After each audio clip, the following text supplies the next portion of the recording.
Bom, pessoal, nesta aula nós vamos trabalhar o conceito de lançamento horizontal no vácuo. Mas antes de começar a aula propriamente dita, eu quero me apresentar. Meu nome é Jailton Mota, tá certo? Aí na tela de vocês está aparecendo o meu e-mail. Se vocês tiverem alguma dúvida, tiverem alguma pergunta que eu gostaria que eu respondesse, por favor, encaminhe para mim que eu terei prazer em responder. Bom, vamos começar a nossa aula. Nesse quadro que está aparecendo para vocês, esse quadro é importantíssimo. Vocês têm que acompanhar junto comigo para entender todos os conceitos e todas as informações que eu vou passar para vocês. O que é que a gente chama de lançamento horizontal no vácuo? Vamos dizer que eu tenho uma mesa e eu lanço uma bolinha de cima dessa mesa. Perceba que quando a bolinha sai da mesa, ela tem um movimento na horizontal, mas ela vai começar a cair. Então, eu vou ter um movimento na horizontal e vou ter um movimento na vertical. Então, eu vou trabalhar com dois referenciais diferentes. É importante que você lembre, quando os referenciais forem diferentes, os movimentos eles são simultâneos, que estão acontecendo ao mesmo tempo, mas um não depende do outro, eles são completamente independentes. Está claro isso para você? Então, vou repetir. O que é um lançamento horizontal? É quando eu lanço uma bolinha de cima da mesa, ela inicialmente só vai ter uma velocidade no eixo X, a velocidade inicial dela no eixo Y é zero. Então, repetindo, lançamento horizontal é quando a bolinha só tiver velocidade inicial no eixo horizontal, que é o eixo X, e a velocidade no eixo vertical inicial é zero. Como eu vou trabalhar com o eixo X e com o eixo Y, eu vou trabalhar com dois referenciais diferentes. Então, o que acontece ao longo do eixo X não interfere com o que acontece ao longo do eixo Y, ok?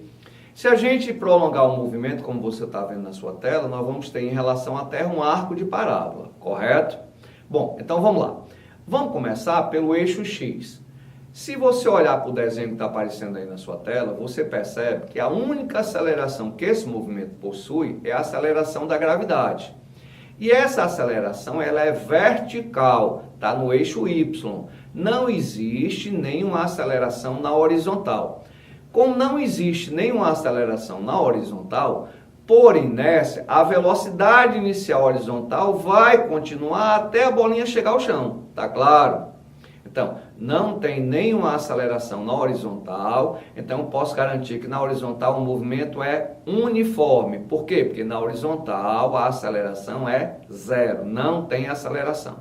Bom, se eu colocar a origem aonde eu lancei a bolinha, o espaço inicial no eixo X vai ser zero. Como nós temos um movimento uniforme, e S é igual a S0 mais VT, então no eixo X, para esse movimento, eu só vou ter uma única equação.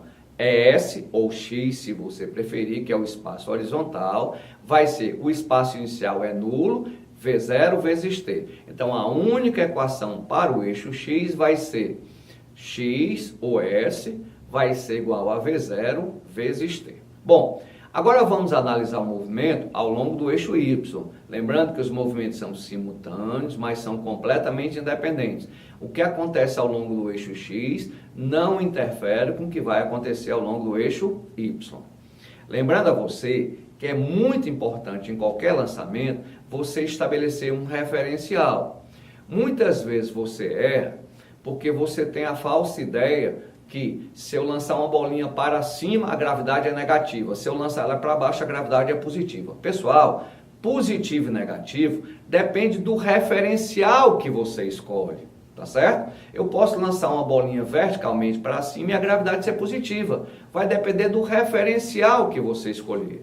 No nossa questão propriamente dita, nós vamos fazer o seguinte, nós vamos colocar o referencial apontando para baixo. Então, para baixo vai ser positivo. Então, a orientação que eu dou, a trajetória é para baixo é positivo. Como a gravidade aponta para baixo, a gravidade aí também será positiva, tá claro? Vamos analisar então o que acontece ao longo do eixo Y. Quanto é a velocidade inicial no eixo Y? Zero. Lembrando que em todo lançamento horizontal, a velocidade inicial no eixo Y tem que ser zero. Tem aceleração? Tem. A gravidade. Como eu estou dizendo que para baixo é positivo, essa aceleração vai ser mais G, ou seja, vai ser positiva. O espaço inicial eu estou dizendo que é zero. Vamos lembrar das equações do movimento uniformemente variado. Vamos começar com a equação horária do espaço. S é igual a S0 mais V0t mais AT ao quadrado sobre 2. Vamos pegar essa equação e transformar no movimento horizontal. Vamos lá. Quanto é o espaço inicial? 0. Quanto é a velocidade inicial no eixo Y? 0. Então eu vou dizer que Y, ou H, que é a altura que a bolinha vai cair, vai ser igual a GT ao quadrado sobre 2. Então, a altura vai ser GT ao quadrado sobre 2. A segunda equação no movimento uniformemente variado é V é igual a V0 mais AT. Ora, o V0y é 0, então eu vou dizer que o meu VY, a velocidade no eixo Y, vai ser igual a GT. E por último, a equação de Torricelli. V ao quadrado é igual a V0 ao quadrado mais 2A delta S. No nosso caso vai ser VY ao quadrado, vai ser como o V0y é 0, então eu vou ter VY ao quadrado, vai ser 2G delta Y. Ok, pessoal? Então, repetindo. O que acontece ao longo do eixo X não interfere com o que acontece ao longo do eixo Y. No lançamento horizontal, tem algumas observações que eu farei no próximo quadro. Vejam aí, por favor, o próximo quadrozinho para ver as observações. Eu quero calcular, por exemplo, quanto tempo, desde que eu lancei a bolinha de cima da mesa até ela chegar ao chão.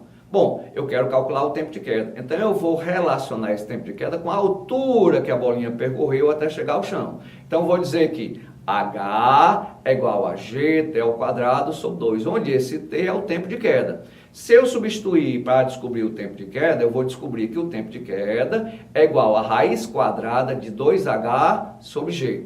Isso é importante. Então, quanto tempo a bolinha leva para chegar ao chão? Raiz quadrada de 2H sobre G. Entenda que a velocidade inicial horizontal não tem nenhuma interferência no tempo de queda. O tempo de queda está relacionado à altura. A altura é vertical, não é horizontal. A velocidade inicial horizontal é no eixo X. Então, qual é a importância que a velocidade inicial horizontal tem no tempo de queda? Nenhuma importância, ok? Se eu pegasse uma bolinha, abandonasse essa bolinha de uma altura de 100 metros, por exemplo, e ao mesmo tempo lançasse horizontalmente uma bolinha com 100 metros por segundo, as duas chegariam juntas ao chão. Por quê? Porque a velocidade inicial horizontal não interfere no tempo de queda. Então, como é que eu calculo esse tempo de queda? Raiz quadrada de 2H sobre G. Professor, se a velocidade inicial horizontal não interfere no tempo de queda, vai interferir aonde? No que eu chamo de alcance. O que é o alcance? É o que ele anda no eixo X. O X é A de alcance. Então, X vai ser a velocidade inicial vezes o tempo de queda. Tá claro para vocês? Então, o que é o alcance? A velocidade inicial horizontal vezes o tempo de queda. Eu posso deduzir uma formulazinha que vai facilitar a vida de vocês. Então, como é que eu posso calcular o alcance? V0 vezes raiz quadrada de 2H sobre G, onde raiz quadrada de 2H sobre G é o tempo de queda. Bom, pessoal, eu gostaria de resolver uma questãozinha com vocês, só para que vocês fixem o que a gente acabou de explicar a vocês. A questão diz assim: um avião precisa soltar um saco de mantimentos a um grupo de sobreviventes que está numa balsa. A velocidade horizontal do avião é constante e tem módulo igual a 540 km por hora em relação à balsa. A sua altitude é de 2.000 metros. Despreze a resistência do ar, considere o módulo da aceleração da gravidade igual a 10 metros por segundo, determine em unidades do sistema internacional. Letra A, um intervalo de tempo gasto para que os mantimentos atinjam o alvo. E a letra B, a distância vertical que passa pelo ponto de lançamento do saco até o ponto onde ele atinge o solo. Beleza? Bom, vamos resolver o item A primeiro. Presta atenção. Quanto é a altura? 2.000 metros. Quanto é a gravidade? 10 metros por segundo. Se eu quiser calcular o tempo de queda, você viu nos slides anteriores que o tempo de queda é raiz quadrada de 2H sobre G. 2 vezes 200 dividido por 10, dá raiz de 400. Então, quanto tempo até atingir? 20 segundos. Muito bem. Eu sei que o V0 é 540 km por hora. Tem que transformar para metro por segundo, que dá 150 metros por segundo. A questão no item B me pede o alcance. O que é que eu disse que era o alcance? V0 vezes o tempo de queda. Quanto é a velocidade? 150. Quanto é o tempo de queda? 20. Então, qual era a distância horizontal que o avião estava da balsa? 3.000 metros.